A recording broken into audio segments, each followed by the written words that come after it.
for Guile. Yeah, but each knockdown Salty Kid gets, he has to consider a flash kick. Okay, reversal, I love it.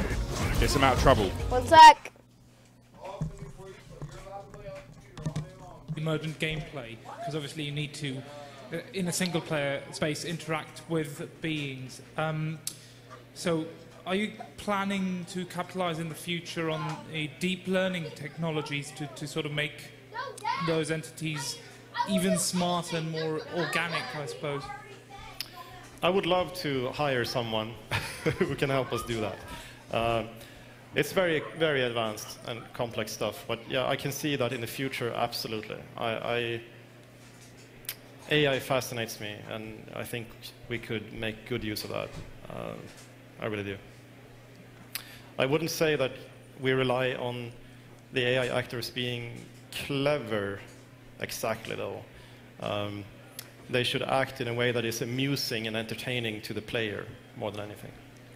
And on the same line, I mean, you just mentioned Dungeon Master. I guess it could sort of function in a similar way, having a coordinator, some higher spirit in the form of... Yeah. Yeah. It's a good idea.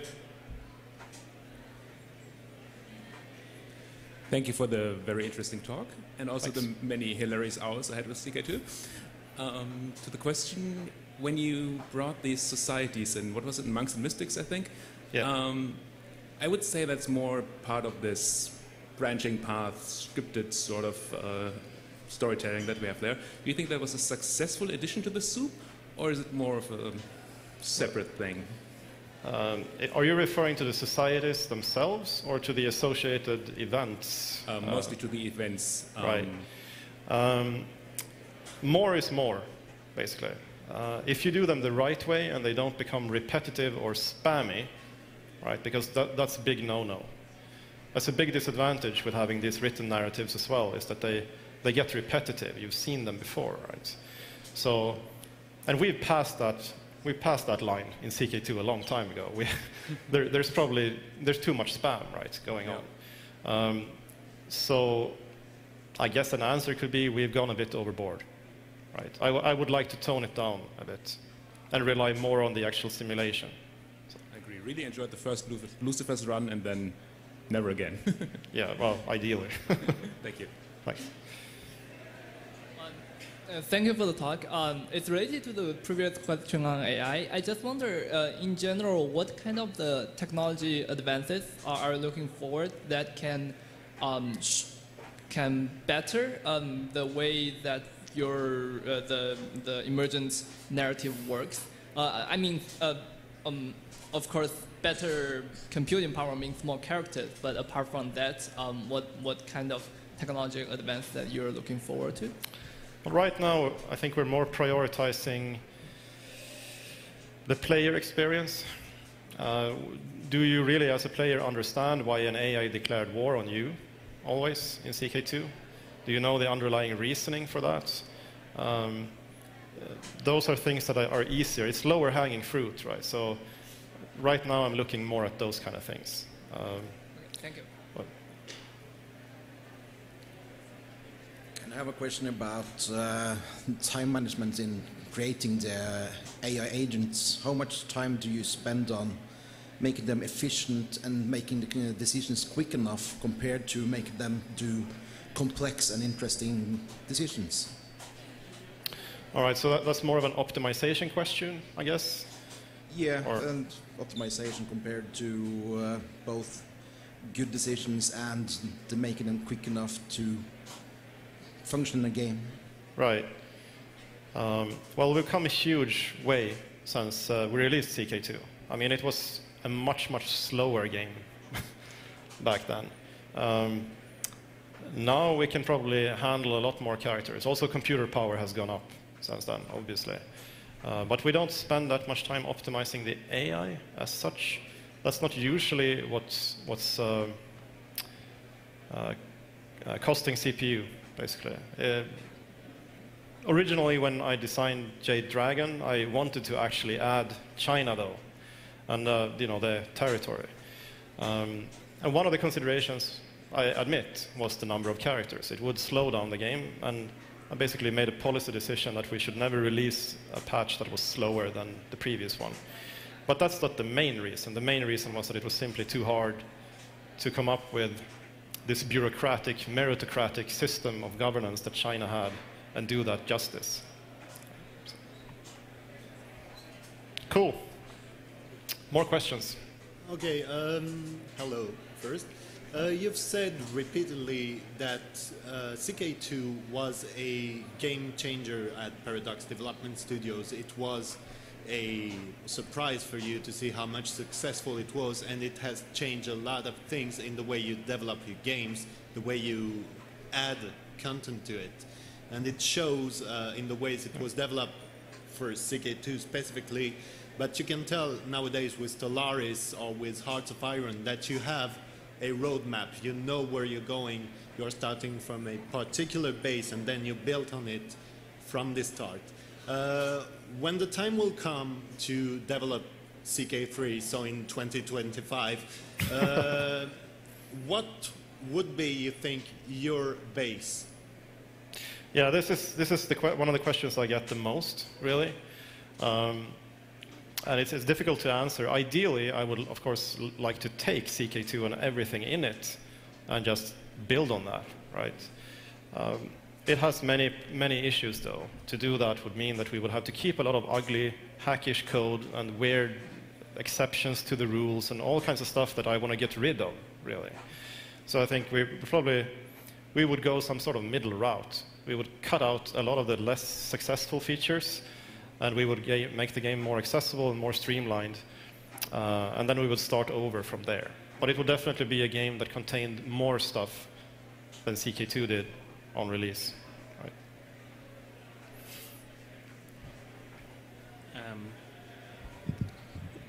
Can you share an anecdote where the emergence surprised you?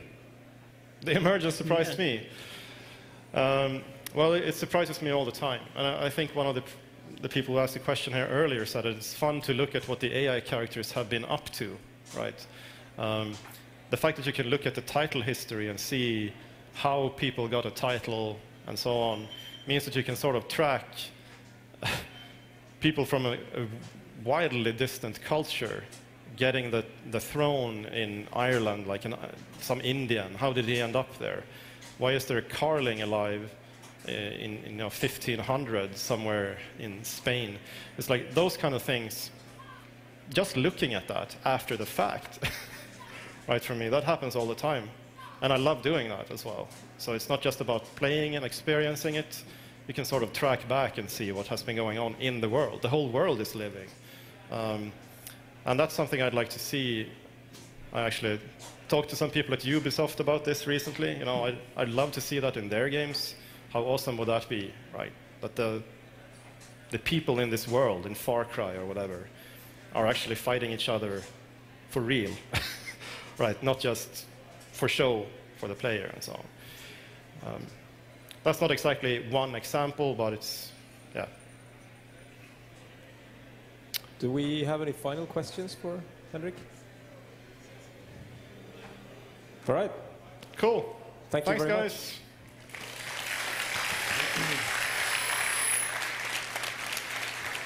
And you're around if people want to ask you more questions about plot lines in CK2 and release dates for CK3.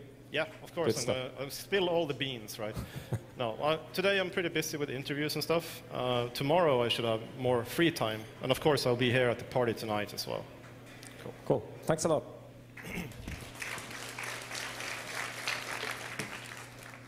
So in about...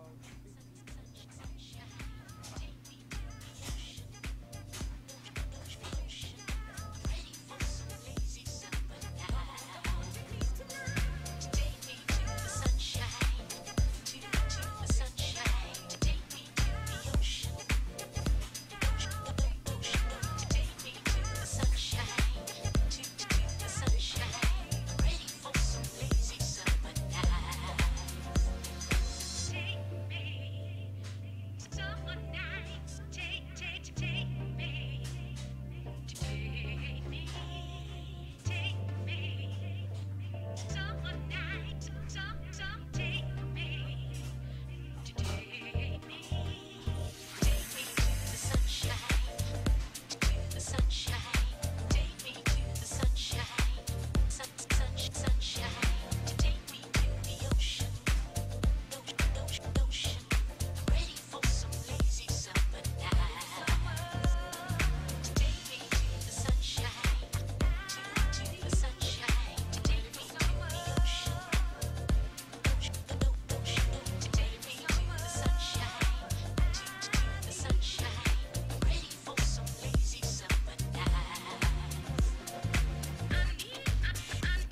I did not mean for this to happen.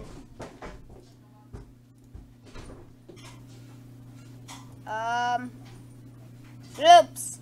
I did not mean for this to happen.